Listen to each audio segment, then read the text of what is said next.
अमरावती महानगरपालिका क्षेत्रात 4,500 बांगलादेशी रोहिंग्यांना बनावट कागदपत्राच्या आधारे प्रशासनाने जन्मदाखले दिल्याचा आरोप भाजप नेते किरीट सोमय्या यांनी केला। आतापर्यंत 6 लोकांवर बनावट कागदपत्र दिल्याचा आरोप करत गुन्हे दाखल केले आहे।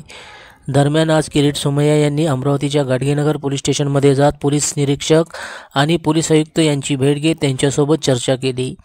सोमय्या यांनी 468 पानाचे पुरावे पोलिसांना दिले। यानंतर त्यांनी प्रसारमाध्यमांना प्रतिक्रिया दिली। 50 लोकांनी जन्मदाखल्यासाठी कुठलाही पुरावा दिला नाही, तर आज पोलिसांनी माझं बयान नोंदवलं आहे। तर अमरावती जिल्हाधिकारी सौरभ कटियार यांच्या विरोधात केंद्र सरकारकडे तक्रार केली आहे। जिल्हाधिकाऱ्याच्या लक्षात महिन्याभरापूर्वी आणून दिलं तरी देखील त्यांनी दुर्लक्ष केल्याचा आरोप किरीट सोमय्या यांनी केला। अमरावती जिल्ह्यात 5 ठिकाणी नायब तहसीलदार यांनी सुनावण्या केल्या। ते आदेश बेकायदेशीर आहे। अमरावती शहरात 4,500 जन्मदाखले बोगस आहे। ते ताबडतोब रद्द करा आणि सर्वांवर गुन्हे दाखल करा, अशी मागणी भाजप नेते किरीट सोमय्या यांनी केली। जनसमर्थन न्यूज अमरावती। आज 468 पानाचे पुरावे, त्यात 2 प्रकारच्या याद्या आहेत। एक 50 असे केसेस आहे की त्यात फुल प्रूफ ज्यांनी आपल्या जन्माचं प्रमाणपत्र घेण्यासाठी कोणताही अधिकृत कागद दिलेला नाही आहे, आणि दुसरे 50 अशी यादी आहे की ज्यांनी फक्त आधार कार्ड जोडलेले आहेत।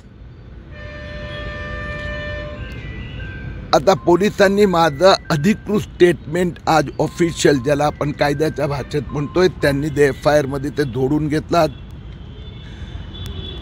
बरेचपैकी मोठी चर्चा झालेली आहे।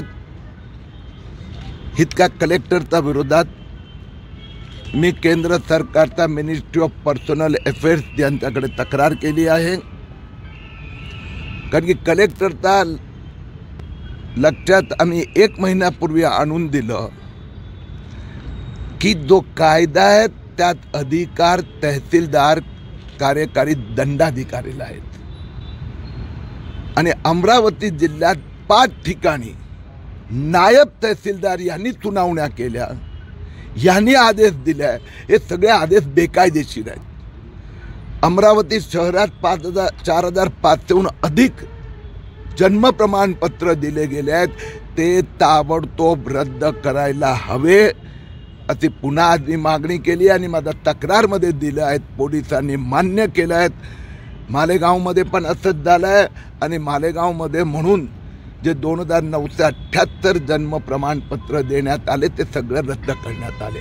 मला विश्वास आहे येत्या काही दिवसात अमरावती शहरातील हे जे 4,500 जन्म प्रमाणपत्र सगळे रद्द होणार, पुन्हा सुनावणी होणार। सर, अमरावती शहरात